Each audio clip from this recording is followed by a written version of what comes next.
दिल ते मेरा कमला होया जाने केड़े ख्वाब सजा बैठा।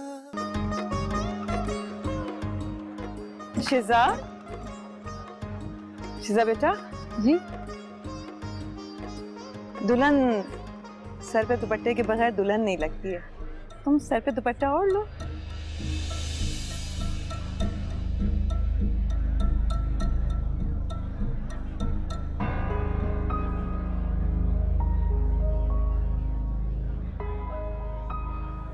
अस्सलाम वालेकुम आंटी।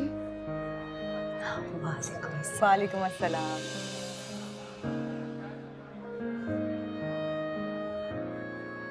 देखो ना कितनी प्यारी लग रही हो, अब दुल्हन लग रही हो।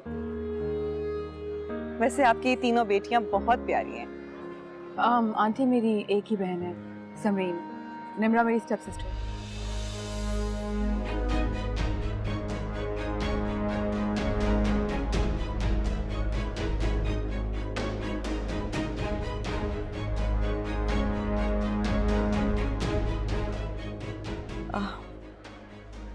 खैर शिजा, ये सारे ड्रेसेस ना मैंने तुम्हारे लिए अपनी पसंद से लिए हैं। 30-40 ड्रेस हैं, तुम्हें जो अच्छा लगे वो तुम शादी में पहन लेना।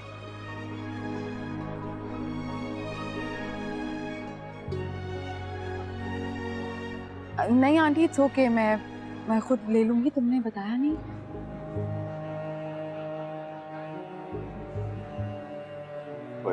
अरे हम कल चले जाएंगे ना, लेने डिसाइडेड था।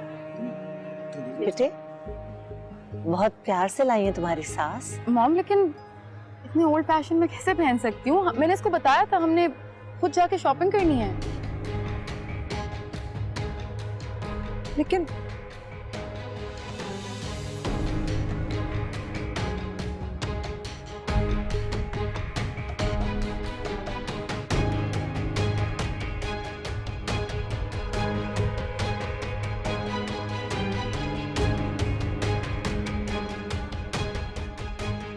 हाँ बच्चों गाओ।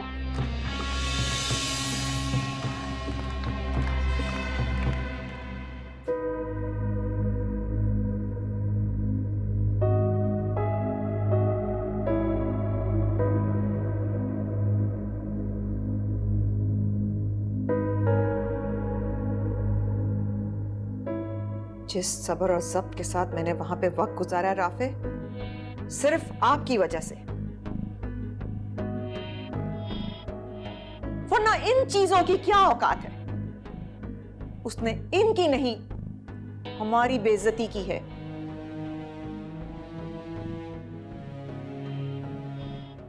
हरी महफिल में जो लड़की हमारी बेइज्जती कर सकती है, राफे सोचें, शादी के बाद 2 टके की इज्जत रह जाएगी आपकी। और कौन से आउटडेटेड फैशन के कपड़े मैंने उन्हें भेजे थे? क्या मुझे नहीं पता कि आजकल कौन सा फैशन चल रहा है यहाँ पे? Obviously, मॉम, आपको सब पता है। मसला ये नहीं है राफे, मसला ये है कि वो एक खुदसर और खुद मुख्तार लड़की है जो इतने प्यार से लाई हुई चीजों की कदर नहीं कर सकती। वो रिश्ते क्या निभाएगी? I know mom. अच्छा, मेरी गलती है, मुझे शिजा की बदतमीजी का जवाब देना चाहिए था। क्या फर्क पड़ जाता? वो कौन सा आपका मान रख लेती? जिन लड़कियों की मैं नहीं टूटती ना राफे, याद रखिएगा उन लड़कियों के घर टूट जाते हैं।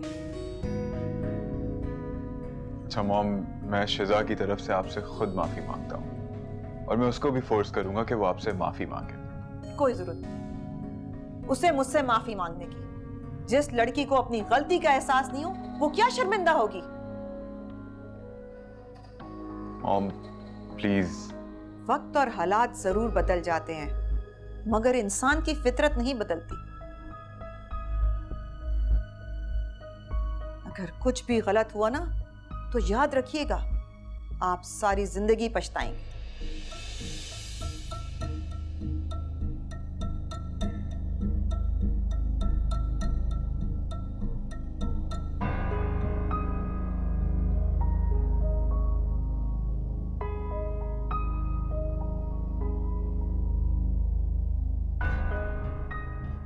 राफे, आप तो जानते हैं कि नाजिश को संभालना कितना मुश्किल काम है। मैंने फिर भी उन्हें संभाला, और कमाल है नाजिश की जो उन्होंने इतना जब्त किया। Dad, help me please. मुझे कुछ समझ नहीं आ रहा, मैं क्या करूं डैड? मैं आपसे सिर्फ इतना कह सकता हूं, आप जाइए अपनी मॉम से बात कीजिए। इस वक्त उन्हें आपकी तसल्ली की बहुत जरूरत है।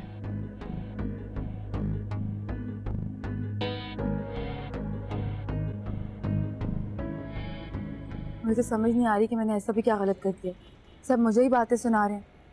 क्या मुझे हक नहीं है कि मैं अपनी ख्वाहिश जाहिर कर सकूं? यही तुम्हें समझाने की कोशिश कर रहे हैं। तुम्हें बात करनी थी तो हमसे अकेले में कह देती, हम उनसे बात कर लेते। तुमने डायरेक्टली उनसे क्यों कहा? बेटे, दुनिया का रिवाज यही है, जोड़ा ससुराल से ही आता है, लड़की को पहनना पड़ता है ना। इस तरह से जोड़ा वापस भिजवाना उनके लिए शर्मिंदगी का बायस था। और उन्हीं के लिए नहीं है, हमारे लिए भी शर्मिंदगी का बायस है। कुछ कहने से पहले सोच तो लिया करो।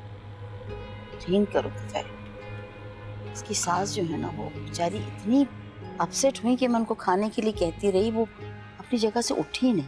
लेकिन बड़ी समझदार खातून है तुम्हारी सास भाई, वरना तुम्हें पता है इस किस्म की हरकतों पे बारातें वापस चली जाती हैं दरवाजे बस पर। सर जान, गुजर गए वो जमाने। और वैसे भी जाने वालों को ना रास्ता देते हैं, वास्ता नहीं। मैं तो बस इतना कह रही हूँ कि मुझसे भी पूछ लेते कि मुझे क्या पसंद है। That's it। तुम जो पसंद करती हो वो हमें क्यों नहीं बता दिया? हम कहते थे उनसे। आपका मतलब है कि आप जाके मेरे लिए सिफारिश करते? इसको सिफारिश नहीं कहते, ये म्यूचुअल अंडरस्टैंडिंग की बात है।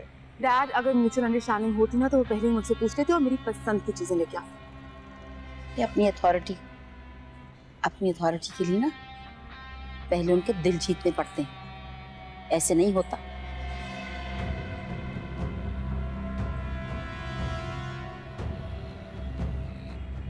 दिमाग ही नहीं मिल रहा है।